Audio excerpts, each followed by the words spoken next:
Hello everyone. तो आज हम जानेंगे ग्रॉस प्रॉफिट और नेट प्रॉफिट में क्या डिफरेंस है। ग्रॉस प्रॉफिट वो प्रॉफिट होता है जो नेट सेल्स में से हम जितनी डायरेक्ट कॉस्ट माइनस करते हैं उससे ग्रॉस प्रॉफिट निकलता है। अब इसका फॉर्मूला क्या है? नेट सेल्स माइनस है कॉस्ट ऑफ गुड्स सोल्ड। अब कॉस्ट ऑफ गुड्स सोल्ड में आगे रॉ मटेरियल कॉस्ट, लेबर की कॉस्ट, पैकेजिंग की कॉस्ट। अब इसकी इंपॉर्टेंस क्या है बिज़नेस में ग्रॉस प्रॉफिट की? तो ये हमें ये बताता है कि हमारा बिज़नेस कितना प्रॉफिटेबल है उसके कोर ऑपरेशन से। मतलब हमने कितना प्रॉफिट कमाया, मतलब एक बिज़नेस ने कितना प्रॉफिट कमाया अपने प्रोडक्ट को बेचकर और उसमें से डायरेक्ट कॉस्ट माइनस करने से कितना प्रॉफिट कमाया। अब ये हमें क्या बताता है? हमें ये हेल्प करता है कॉस्ट कंट्रोल में, प्राइस इफेक्टिवनेस से और प्रोडक्ट प्रॉफिटेबिलिटी से। मतलब कौन सा प्रोडक्ट ज़्यादा प्रॉफिटेबल है, कौन सा प्रोडक्ट कम प्रॉफिटेबल है, ये भी हमें ग्रॉस प्रॉफिट बताता है। अब नेट प्रॉफिट क्या होता है? नेट प्रॉफिट होता है final profit remaining after deducting indirect expense. जितना भी फाइनल प्रॉफिट होता है और उसमें से जितना भी अपने इनडायरेक्ट एक्सपेंसेस माइनस करते हैं, जैसे रेंट हो गया, एडवर्टीजमेंट हो गया, डेप्रिसिएशन हो गया, टैक्सेस हो गया, सैलरी हो गई।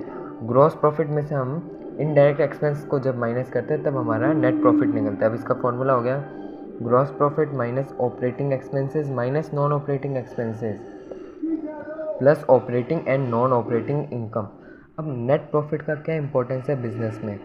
अब देखो, नेट प्रॉफिट हमें हेल्प करता है ओवरऑल फाइनेंशियल हेल्थ बिजनेस के बारे में जानने के लिए।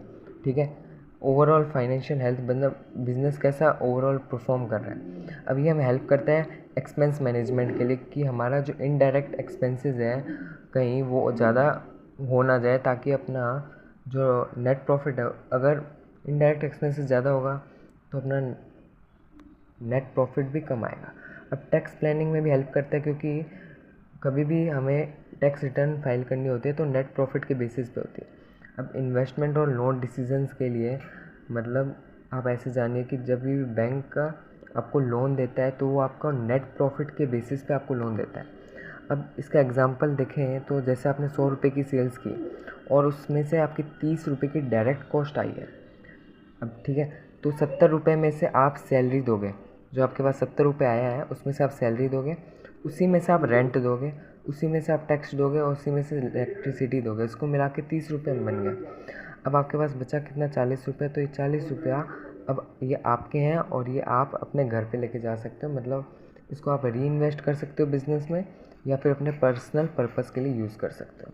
तो यही था बेसिक ग्रॉस प्रॉफिट और नेट प्रॉफिट के बेसिस पे डिफरेंस।